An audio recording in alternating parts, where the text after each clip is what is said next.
तो बहुविकल्पी का पहला क्वेश्चन है, निम्न में से कौन प्राथमिक क्रिया नहीं है? तो प्राथमिक क्रिया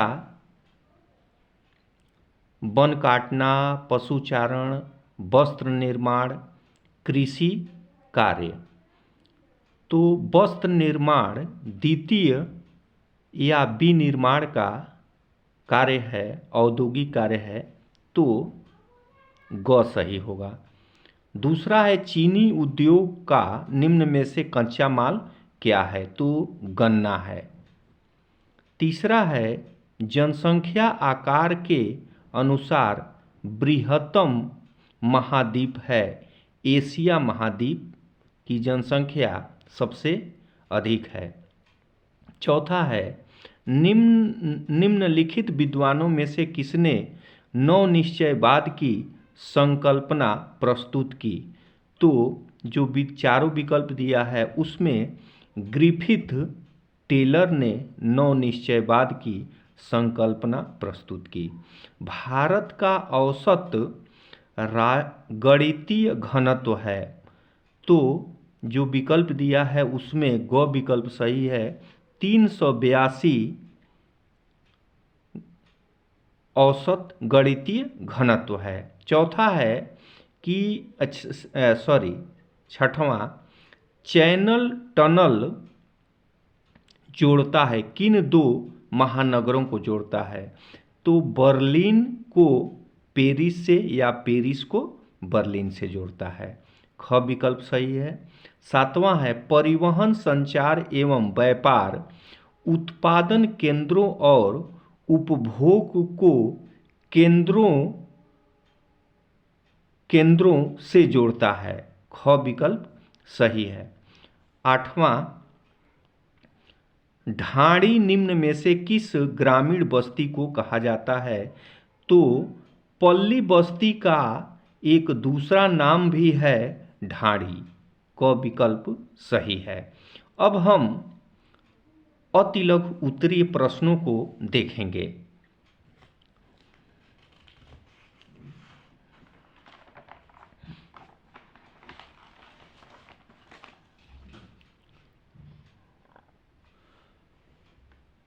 अतिलघु उत्तरी का पहला क्वेश्चन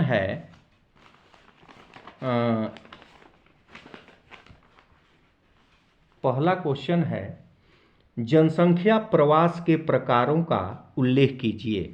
तो जनसंख्या प्रवास के 4 प्रकार हैं।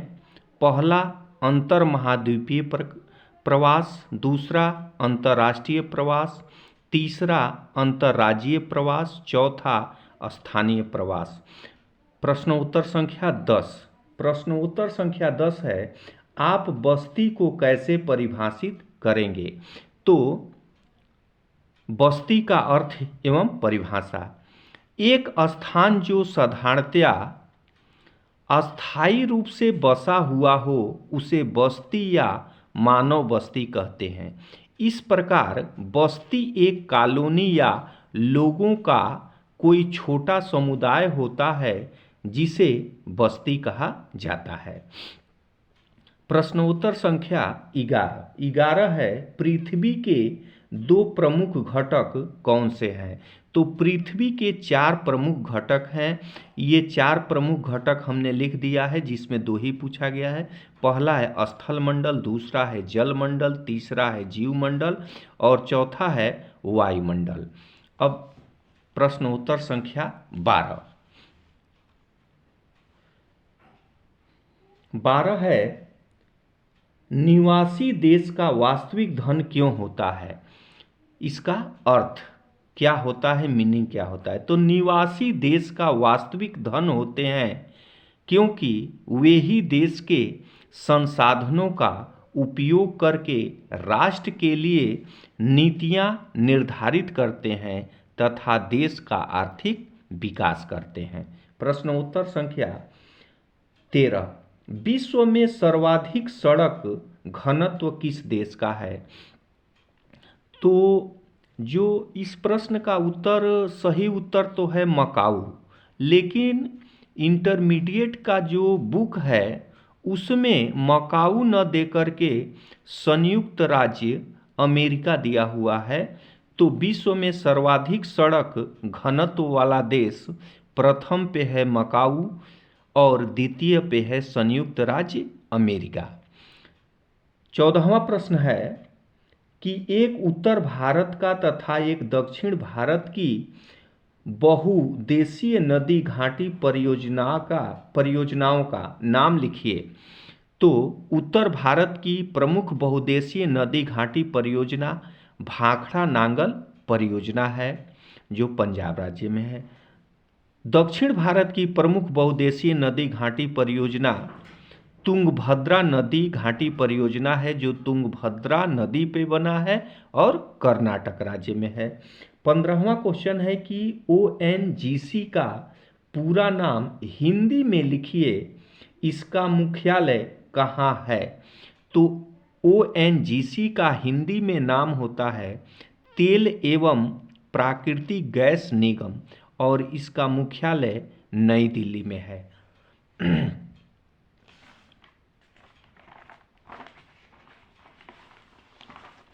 अब हम 16वां क्वेश्चन देखेंगे। 16वां क्वेश्चन है कि भारत में जल प्रदूषण के 2 कारणों का उल्लेख कीजिए। तो भारत में जल प्रदूषण के 2 कारण हैं।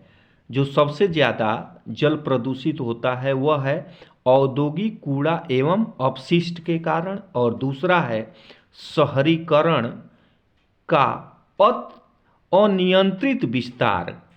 कोई जो है शहरों का सिस्टम नहीं है, इसीलिए जो शहरों से रासायनिक पदार्थ या घरेलू कचरे निकल रहे हैं वो सब नदियों में बहाए जाते हैं। अब हम देखेंगे लघु उत्तरीय प्रश्न। लघु उत्तरी का पहला यानी कि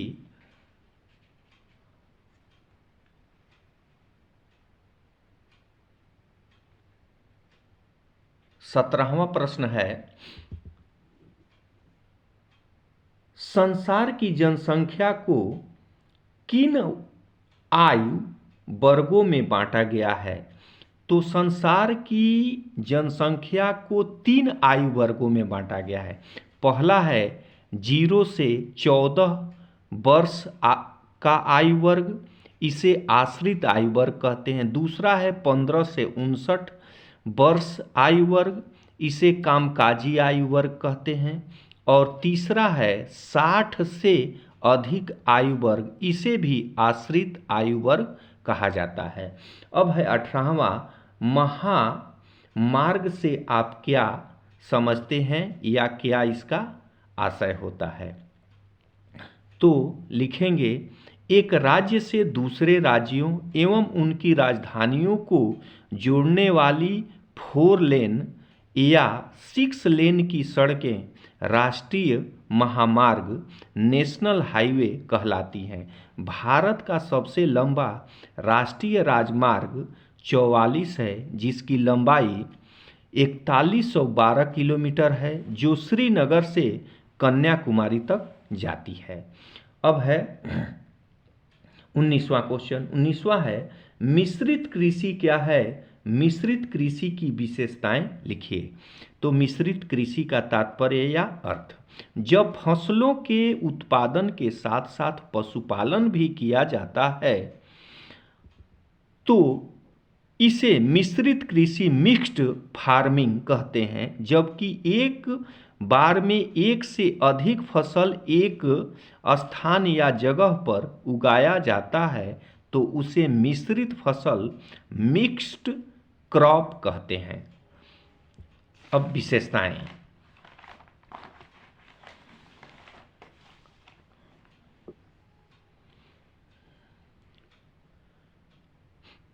मिश्रित खेती की विशेषताएं। तो पहली विशेषता है अन्न उत्पादन के साथ साथ पशुपालन भी किया जाता है। दूसरी विशेषता है कि एक ही समय में एक ही खेत में फसलों की 2 या 2 से अधिक प्रजातियां पैदा की जाती हैं। अब है प्रश्न संख्या 20। प्रश्न संख्या 20 कह रहा है कि इंदिरा गांधी नहर के कमान क्षेत्र के लिए 4 लाभ लिखिए। तो पहला लाभ है, इससे मरुभूमि में, मरुभूमि मतलब राजस्थान क्षेत्र में, इससे मरुभूमि में सिंचाई के साथ साथ पेयजल और औद्योगिक कार्यों के लिए भी पानी मिल रहा है या आपूर्ति हो रही है। दूसरा लाभ है, ग्रामीण क्षेत्रों में कृषि उत्पादकता, खाद्य सुरक्षा और आजीविका सभी में सुधार हो रहा है या हुआ है। तीसरा है, किसानों के लिए आर्थिक स्रोत का प्रमुख साधन है। चौथा है, इससे पर्यावरण की गुणवत्ता में वृद्धि और मत्स्य पालन भी हो रहा है। अब हम 21वां प्रश्न देखेंगे।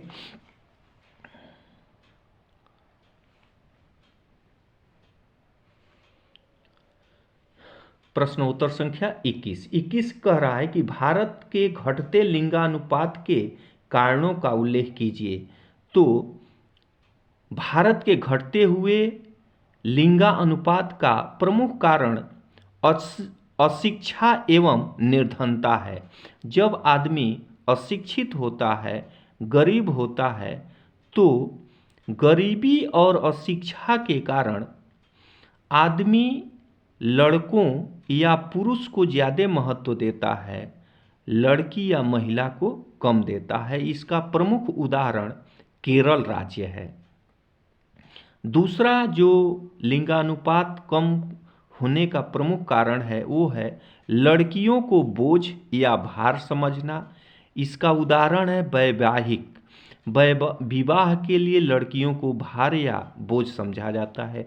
तीसरा है, धार्मिक तौर पर लड़कों को अधिक महत्व दिया जाता है और लड़कियों को बिल्कुल नगण्य समझा जाता है। चौथा है, आर्थिक दृष्टि से कमाऊ पुत्र की इच्छा और सामाजिक दृष्टि से लड़की की असुरक्षा की भावना होती है।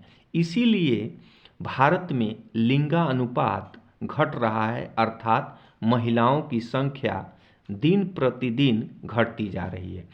प्रश्नोत्तर संख्या 22 है कि वायु प्रदूषण को परिभाषित कीजिए तथा वायु प्रदूषण के 2 प्रमुख दुष्प्रभाव लिखिए। तो वायु प्रदूषण का अर्थ, इसका क्या अर्थ होता है? वायु में ऐसे बाह्य तत्वों की उपस्थिति जो मनुष्य एवं जीव जंतुओं के स्वास्थ्य अथवा कल्याण हेतु हानिकारक हो, वायु प्रदूषण कहलाती है तथा ऐसी स्थिति को वायु प्रदूषण कहते हैं। अर्थात हवा में किसी भी भौतिक, रासायनिक या जैविक तत्वों से है और उसी रूप में इसको जाना जाता है। अब दुष्प्रभाव, वायु प्रदूषण के दुष्प्रभाव। पहला दुष्प्रभाव है श्वसन संबंधी विकार और हृदय रोग तथा फेफड़ों के कैंसर में वृद्धि हो रही है। दूसरा है ग्लोबल वार्मिंग, अर्थात वायु प्रदूषण से पृथ्वी के तापमान में दिन प्रतिदिन वृद्धि होती जा रही है।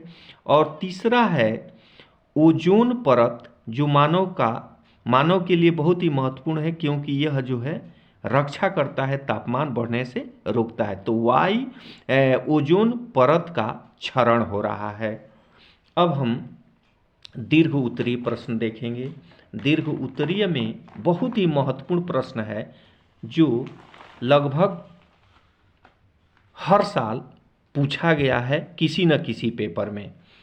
तो प्रश्न है कि जनांकीय चक्र से आप क्या समझते हैं?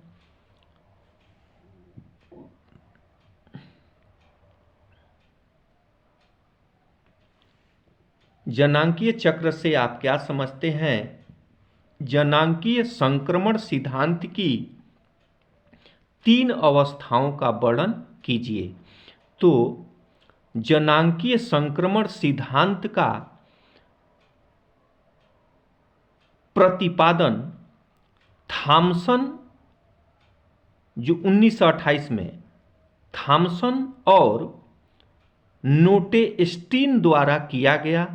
इस सिद्धांत के अनुसार जब एक समाज ग्रामीण खेतिहर और अशिक्षित अवस्था से उन्नति करके नगरीय औद्योगिक और साक्षर बनता है तो किसी भी प्रदेश की जनसंख्या उच्च जन्म दर एवं उच्च मृत्यु दर से निम्न जन्म दर एवं निम्न मृत्यु दर में परिवर्तित हो जाती है। चूंकि ये परिवर्तन अवस्थाओं में होते हैं, इसीलिए इन्हें सामूहिक रूप से जनांकीय चक्र के रूप में जाना जाता है। अब इसका ये फिगर है, ये जो है ग्रामीण खेतिहर अशिक्षित समाज है, और यह जब परिवर्तित होता है अर्थात नगरीय औद्योगिक और शिक्षित बनता है, तब जो है जन्म दर और मृत्यु दर कम होने लगती है। इसकी 3 अवस्थाएं हैं। पहली अवस्था, प्रथम अवस्था में उच्च जन्म दर तथा उच्च मृत्यु दर होती है। इस अवस्था